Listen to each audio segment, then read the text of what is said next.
Hello, today I'd like to share a little bit about identity, point of view, perspective, and perception. These are not synonymous terms necessarily, although as one becomes more fully aware, as one awakens, they blend. They blend into the infinite field of perception. So let's start with identity. We identify by lots of things. We are identified by lots of things. In utero, childhood, growing up, the world, etc., we get put in or put ourselves in lots of boxes, and the boxes have labels. And we call this an identity. We either go with this or we say, this is not what I am. We fight against it. This is the I am not polarity in this world that has to do with who we are. Now, the who, unless you live in Whoville and there's a Grinch around, is the less interesting question. It's more, what is the light? What is the clear light? What is the essence that we, each of us, that you are made of? Now, you may have that awareness. Many of you do. Anybody watching this probably does. But then there's this thing called the persona, this thing, all those boxes and labels and structures and layers and filters and all those things come together and they form a persona and or ego. Now, an ego isn't bad necessarily. It's a user interface for this world. We all need, a frame to our bubble, a frame to our picture, a boundary. We all need good boundaries, especially right now. But it's what the content of that framework holds that is all coming up and being broken apart and fractured, and a lot of it obliterated right now, because it simply will not serve. It will not enable us to thrive going forward in the higher frequencies that the planet has now been infused with and is integrating. So, should we dissolve our ego? Well, I grew up thinking that for years. And honestly, it becomes very, very translucent and transcendent. I was going to say transparent, but transcendent works. And it becomes something else. It simply becomes part of the boundary, part of what we show the world. Now, for instance, an actor knows about this, plays the role, understands the costumes, the stage sets, the jokes, and that said actor will probably be the butt of the jokes, literally or figuratively, some of the time. That's just part of it. It's part of playing the role. Do we forget? Our egos actually demand that we forget that we are playing that role. Well, this is where point of view comes in. Now, a point of view as a learning writer, I've been studying all about point of view from that perspective. Point of view has to do with, these are the filters. This is the lens of perception. This is how I view, that character views the world, any situation. This is all useful for the experience that we have on this planet. It's what the game is about. Think of an online game. You build an avatar. You might use a certain picture, certain voice, certain qualities, dress the avatar a certain way. Depends on the sophistication of the software. Well, this is pretty sophisticated software on this planet. Gaia does a really good job. So as we grow up, not necessarily mature, we find ourselves in avatar after avatar of a new way of being. And this is how we learn. We learn by immersion. So the point of view, or a point of view, or maybe several of them, is held by those various roles we play. The point of view contains the filters, the layers that have been contained within us, or sometimes the filters, layers, descriptions, attitudes, emotions of another avatar, another character that we are either being paid to play, or we are paying ourselves to play, or etc. Right?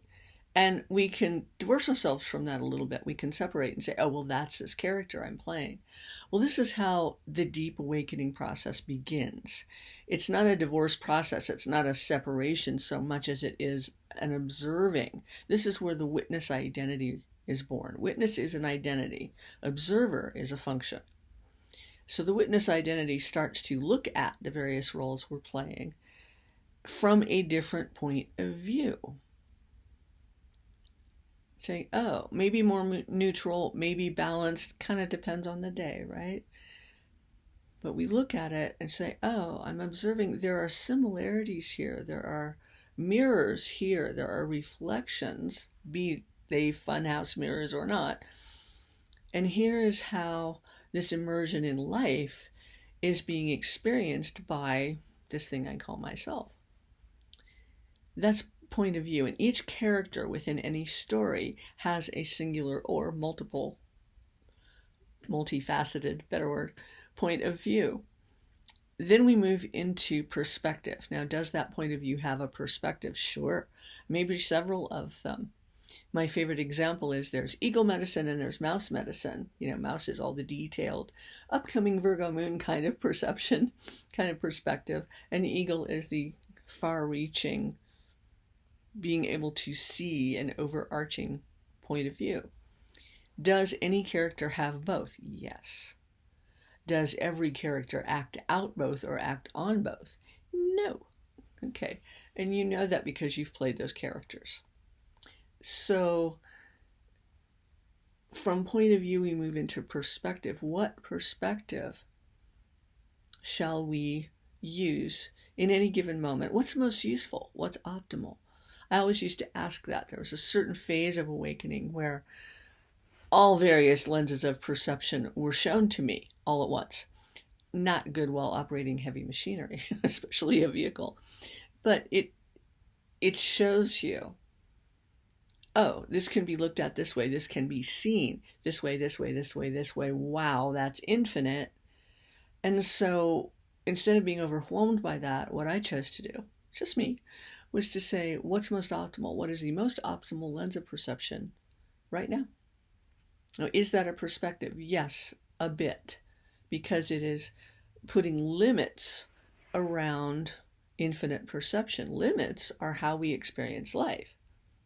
And remember, when a limit approaches infinity, the limit does not exist. This is what happens as we awaken. So moving into direct perception, one of my teachers, my longest running teacher, did he run long? I don't know, used to say, had a famous saying, enlightenment is the direct perception of life with no mental modifications. And I, as a student, as a seeker, used to sit there, oh, yeah, okay. And I had no idea what that meant. Do you? I'm not sure. I still do. But I do sense it. I do feel it. I have that. That runs within the field I inhabit at this point. It is an infinite wealth of perception available anytime. Now, is everything the infinite running through me all the time? Well, yes, and it's running through you all the time too. But do we notice it? No, because we're focused on our day-to-day. That's the mouse perception. Infinite perception is always available. So some ask, any time? Well, time is a lens of perception. Any space-time pixel, think of the frames in a film. Any space-time pixel is a lens of perception. And if they speed up, the object in the frame disappears because energy is moving so quickly that that particular fixed position cannot be seen. So consider this with the particle and the wave. Our egos, our points of view, even perspectives, are generally a somewhat fixed perception until they're not. I can feel and see and know the flowing filaments of light, the liquid plasma behind everything. Do I choose to look at life that way all the time? Well, sometimes it's not functional. But underlying everything, it is. And you know this. I know a lot of you know this. You experience it at first. When you come into this, it can be a little disconcerting. Give you a head rush, make you a little bit dizzy. That passes very quickly if you simply let go. Let it be. Let what is be.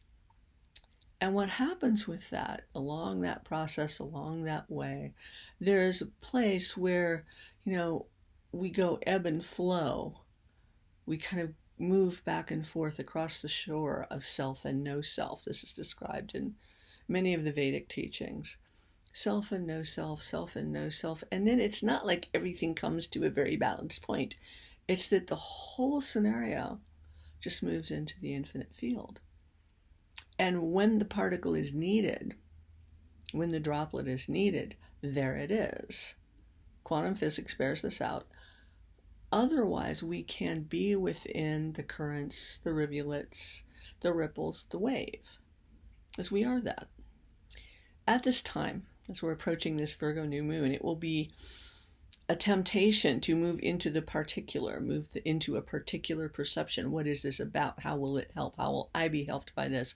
How can I help the world by this? Fine. But it's a time when, if we stay aware and stay awake, and I mean not hyper-vigilant, but really paying attention to how our perceptual field is working within our own perceptual field, how we perceive ourselves, sure, but how perception functions. Have we moved from the witness to the observer?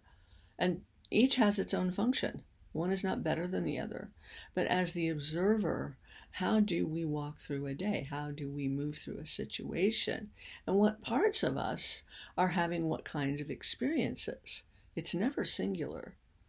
But as we move through this full moon, this will amplify the singularities within our fields.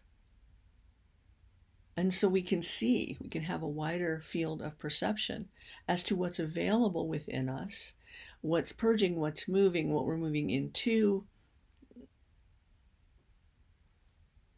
It's not just entertainment.